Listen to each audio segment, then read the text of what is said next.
नमस्कार दोस्तों, मैं विपिन पवार मेरठ से।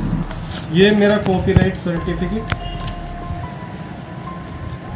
और ये इसका रजिस्ट्रेशन नंबर। इस सर्टिफिकेट में साफ साफ लिखा है मेरा जो कार्य है अभी तक अनपब्लिश्ड है। ये कवरिंग लेटर,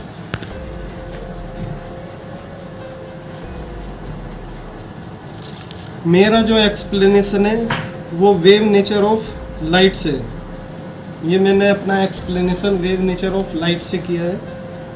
हे दोस्तों, वेलकम टू माय चैनल। और आज की इस वीडियो में हम बात करेंगे भारत के एक ऐसे यंगेस्ट साइंटिस्ट के बारे में जिसने अल्बर्ट आइंस्टाइन की फोटो इलेक्ट्रिक इफेक्ट थ्योरी और थ्योरी ऑफ स्पेशल रिलेटिविटी को गलत साबित करने का दावा किया है। हालांकि निकोला टेस्ला भी आइंस्टाइन की थ्योरी ऑफ रिलेटिविटी यानी E=mc² को कम्प्लीटली रिजेक्टेड करते थे, क्योंकि दोस्तों निकोला टेस्ला कहा करते थे कि मास और एनर्जी कभी भी इक्विवेलेंट नहीं हो सकते। पर आइंस्टाइन की थ्योरी ऑफ रिलेटिविटी में मास और एनर्जी एक दूसरे के इक्विवेलेंट दिए जाते हैं, जिसके ऊपर निकोला टेस्ला ने 1935 में न्यूयॉर्क टाइम्स के एक इंटरव्यू में कहा कि आइंस्टाइन की थ्योरी ऑफ रिलेटिविटी एक शानदार गणितीय पहनावा है जो लोगों को चकाचौंध और अंधा बना देती है। आइंस्टाइन की ये थ्योरी एक भिखारी के कपड़ों की तरह है जिसको कुछ पागल लोग अपने राजाओं के लिए ले जाते हैं। दोस्तों, शायद ही आपको निकोला टेस्ला की ये बातें समझ में आई हो, पर साफ साफ पता चलता है कि इस इंटरव्यू में आइंस्टाइन की थ्योरी ऑफ रिलेटिविटी का निकोला टेस्ला के द्वारा मजाक उड़ाया गया था। तो चलिए हम बात करते हैं भारत के युवा साइंटिस्ट के बारे में, जिसके प्रूफ आपको आज की इस वीडियो में मिलने वाले हैं। तो चलिए देखते हैं आज की इस वीडियो में। दोस्तों, भारत के इस युवा वैज्ञानिक का नाम है विपिन कुमार, जो उत्तर प्रदेश के मेरठ में रहते हैं। अभी इनकी उम्र 33 साल है और इन्होंने सन 2002 में चौधरी चरण सिंह यूनिवर्सिटी मेरठ से फिजिक्स में ग्रेजुएशन की थी। विपिन कुमार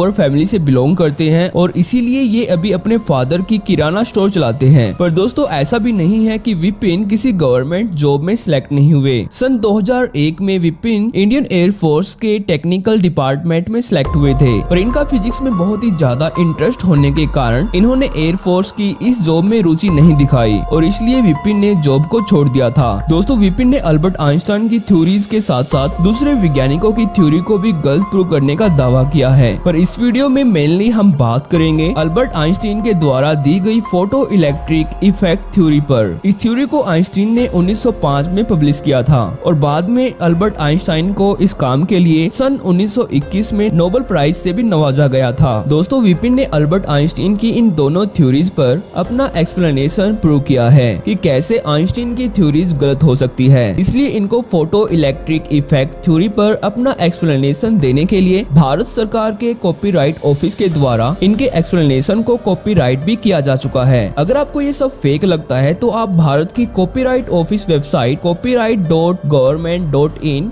frmstatus.aspx पर जाकर इनके explanations of photo electric effect का स्टेटस चेक कर सकते हो। यहाँ पर आपको इनका डायरी नंबर फिल करना पड़ेगा। इनका डायरी नंबर है 636/2020-CO/L और यहाँ पर आप साफ साफ देख सकते हो कि इनको फोटो इलेक्ट्रिक इफेक्ट थ्योरी के एक्सप्लेनेशन के लिए कॉपीराइट भी मिला हुआ है। इसलिए भारत के कॉपीराइट ऑफिस के द्वारा इनको एक कॉपीराइट सर्टिफिकेट भी दिया गया है, जिसको आप इस फोटो में देख सकते हो। दोस्तों, इसके अलावा विपिन ने अपने एक्सप्लेनेशन को PM of India, CM of Delhi, CM of UP और चेयरमैन ऑफ इसरो के पास पोस्ट और ईमेल किया है। इसरो की तरफ से इनको अपने इस काम के लिए इनकरेज किया गया, जिसको आप इसरो के इस ईमेल में देख सकते हो। पर सीएम ऑफ दिल्ली की तरफ से इनको कॉल आया और बोल दिया गया कि ये काम सेंट्रल गवर्नमेंट का है। साथ में ही इन्होंने अपने एक्सप्लेनेशन को भारत की कुछ टॉप यूनिवर्सिटीज के पास सेंड किया हुआ है, जहां पर ये कुछ प्रोफेसर के साथ कांटेक्ट करने की कोशिश कर रहे हैं। और इसके अलावा जो एक्सप्लेनेशन इन्होंने पीएम नरेंद्र मोदी के पास सेंड किया हुआ था उसको भारत की नेशनल इनोवेशन फाउंडेशन यानी NIF के पास ट्रांसफर कर दिया गया।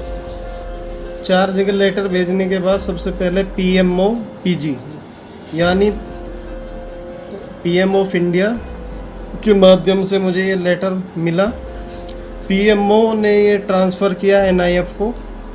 ये NIF का लेटर है, Bharat national innovation foundation India.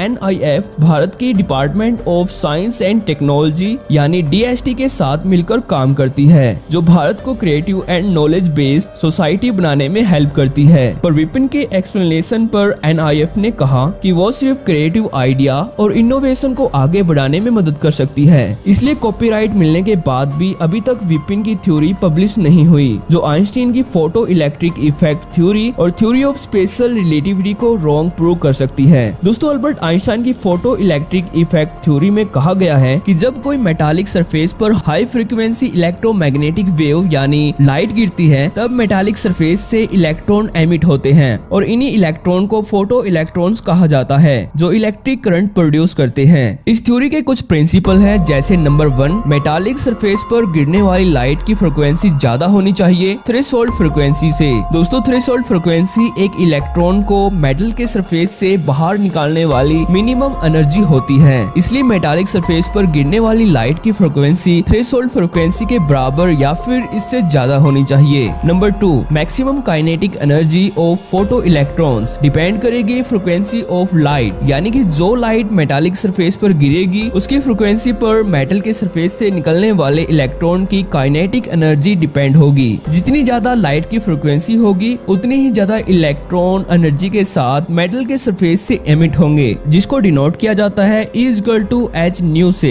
यहाँ पर E फोटोन की एनर्जी है, H कांस्टेंट और न्यू यहाँ पर फोटोन की फ्रीक्वेंसी है। नंबर 3, जैसे ही लाइट सरफेस पर गिरनी स्टार्ट होगी तो तुरंत उसी time photo electric effect start हो जाएगा। नंबर 4, दोस्तों, जब लाइट के फोटोन मेटालिक सरफेस पर इंसिडेंट होंगे, तब मेटल के सरफेस से निकलने वाली इलेक्ट्रॉन की काइनेटिक एनर्जी मैक्सिमम होगी, और जो इलेक्ट्रॉन मेटल के सरफेस के अंदर से बाहर निकलेंगे तो उनकी एनर्जी बहुत ही ज्यादा कम होगी सरफेस से निकलने वाले इलेक्ट्रॉन से, क्योंकि मेटालिक सरफेस के अंदर से निकलने वाले इलेक्ट्रॉन को ज्यादा रीजन क्रॉस करना पड़ेगा बाहर निकलने के लिए, जिनमें उनकी आधी से ज्यादा एनर्जी यूज हो जाएगी। इस प्रोसेस को कहा जाता है वर्क फंक्शन, जिसको फाई से डिनोट किया जाता है। तो यहाँ पर दोस्तों अल्बर्ट आइंस्टीन की फाइनल इक्वेशन दी गई है, जो बनती है energy of photon equal to होगा work function plus electron plus kinetic energy of electrons. तो दोस्तों, यहाँ पर विपिन ने आइंस्टीन की फोटो इलेक्ट्रिक इफेक्ट थ्योरी को गलत साबित करने के लिए 5 बातें बताई है